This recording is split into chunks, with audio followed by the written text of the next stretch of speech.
મહારાષ્ટ્રમાં 20 નવેમ્બરે આયોજિત વિધાનસભા ચૂંટણીમાં 288 બેઠકો પર 65% વધુ મતદાન થયું. મહારાષ્ટ્રના ચૂંટણી વલણો પ્રમાણે ભાજપ આગેવાની ધરાવતી મહાયુતિને 210 બહુમતી મળી છે. ભાજપ અને સાથી પક્ષો 200 બેઠકની જીતનો આંકડો પાર કરી લીધો છે. મહારાષ્ટ્રમાં સત્તાધારી ગઠબંધન મહાયુતિમાં સામેલ ભાજપે 149 બેઠકો પર, એકનાથ શિંદેની શિવસેનાએ 81 બેઠક પર અને અજીત પવારના નેતૃત્વ ધરાવતી એનસીપીએ 59 બેઠકો પર ચૂંટણી લડી. બીજી તરફ એમવીએમાં સામેલ કોંગ્રેસે 101 બેઠકો પર, શિવસેનાએ 95, એનસીપી એટલે કે શરદ પવારે 86 બેઠકો પર ચૂંટણી લડી.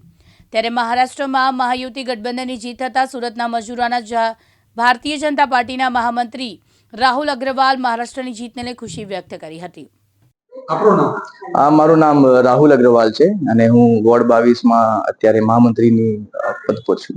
રાહુલભાઈ, महाराष्ट्र में जो बीजेपी जीत हासिल की क्या कहोगे आप? આજે જે ભારતીય જનતા પાર્ટી સાથે જે મહાયુતિની જે ગઠબંધનની જે સરકાર છે મહારાષ્ટ્રમાં બની છે અને એ બતાવ્યું છે કે ભાઈ જે રીતનું વિશ્વાસ ભારતીય જનતા પાર્ટી ઉપર લાસ્ટ 2 ઇલેક્શનથી સિંગલ લાર્જેસ્ટ પાર્ટી તરીકે ભારતીય જનતા પાર્ટી આવતી હતી, આ વખતે પણ આવી છે. તો સતત જે વિશ્વાસ છે એ વધી રહ્યું છે.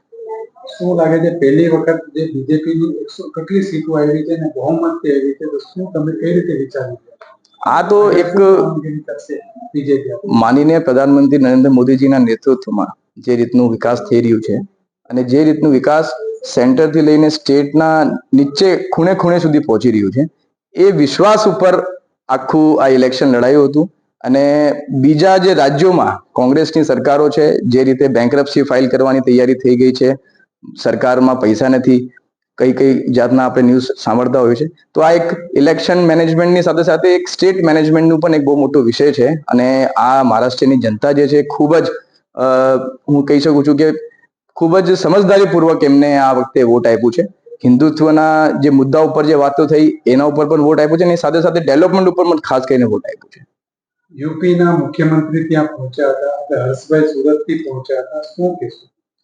જો યોગીજી ત્યાં જઈને એક બટેંગે તો કટેંગે કા જો નારા થા, એ નારો જે છે એ લોકોને ખૂબ ગમ્યું. હર્ષભાઈએ જે વિવિધ વિધાનસભાઓમાં રોડ શો કર્યા, સભાઓ કરી, અલગ અલગ જગ્યાએ જઈને ત્યાંના જે પ્રબુદ્ધ નાગરિકો છે એમના સાથે મુલાકાત કરી. અને ખાસ કરીને ગુજરાતથી જ્યારે કોઈ હર્ષભાઈ જેવો નેતૃત્વ ત્યાં જઈને કોઈ લોકોને વાત કરે તો એ વાત લોકોને બહુ ઇઝીલી સમજમાં આવે છે અને એનું જ પરિણામ છે. સુરતના કઈ રીતે ખુશી મનાવશો?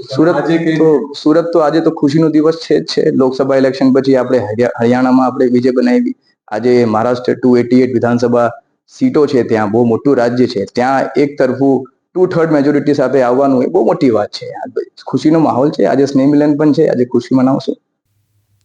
યાસીન દારા, દિવ્યાંગ ન્યૂઝ, સુરત.